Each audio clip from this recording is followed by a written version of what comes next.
जयपुर के जवाहर कला केंद्र की सुरेख कला दीर्घा में डॉक्टर अनिल गुप्ता के चित्रों और कलाकृतियों की एकल प्रदर्शनी की शुरुआत हो चुकी है।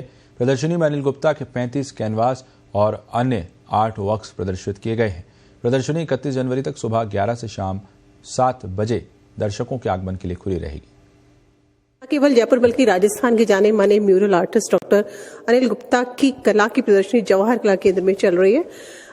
खास बात यह है कि डॉक्टर गुप्ता देश के विभिन्न भागों में अपनी कला को प्रदर्शित कर चुके हैं और 2008 के बाद एक बार फिर जयपुर में अपनी कला की एग्जीबिशन होने लगाई है। बात करते हैं डॉक्टर गुप्ता से। सर, कितनी यहाँ पर आपने जो एग्जिबिट किया है?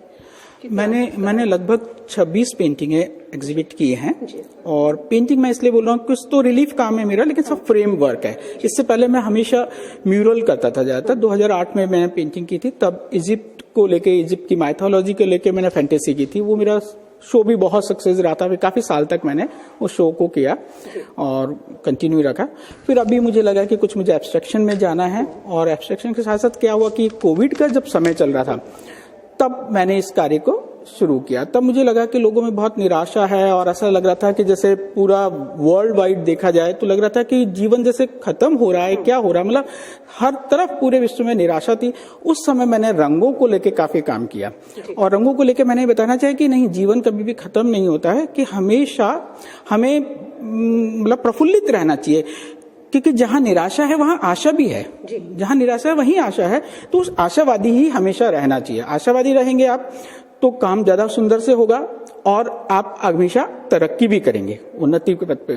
निराशा में, जीवन में नेगेटिविटी तो सभी के आती है। देखिए, को ऐसा नहीं होता कि जीवन जहां से शुरू हुआ है वैसे ही चलता रहे, अच्छा जीवन चलता रहे, वो जरूरी नहीं है और होना भी नहीं चाहिए, वरना तो उसमें भी निराशा हो जाएगी आपको।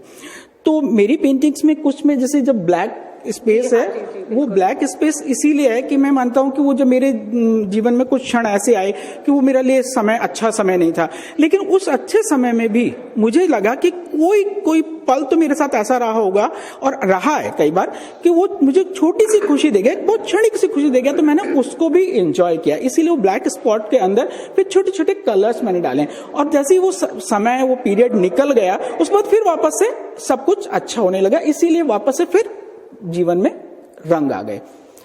इसीलिए आपने जो आपकी एग्जीबिशन उसका नाम कलर्स ऑफ लाइफ रखा है। कलर्स ऑफ लाइफ इसीलिए रखा है कि जीवन में पॉजिटिव और नेगेटिव दोनों ही चीजें होती हैं और हमें दोनों को ही एंजॉय करना चाहिए, दोनों को ही एंजॉय करना चाहिए। सर, म्यूरल से एब्स्ट्रैक्ट की तरफ कैसे रुझान? एक्चुअली कोविड टाइम में म्यूरल और ये सब जो है सब चीजें बंद हो गई थी। म्यूरल बहुत कर रहा था, लेकिन कोविड में जैसे ही आर्किटेक्ट और बिल्डर्स सबका काम बंद हो गया, तो फिर मुझे लगा कि, और लॉकडाउन लगा हुआ था, तब फिर मैंने पेंटिंग बनाना शुरू किया। और पेंटिंग बनाते बनाते मुझे इतना इंटरेस्ट आने लगा और लगा कि नहीं, लाइफ तो है ही। मैंने जब निराशा हो रही थी तो मुझे लगा कि नहीं लाइफ है, ठीक है, घर में बैठे हुए कोई बात नहीं, उसको भी एंजॉय करिए।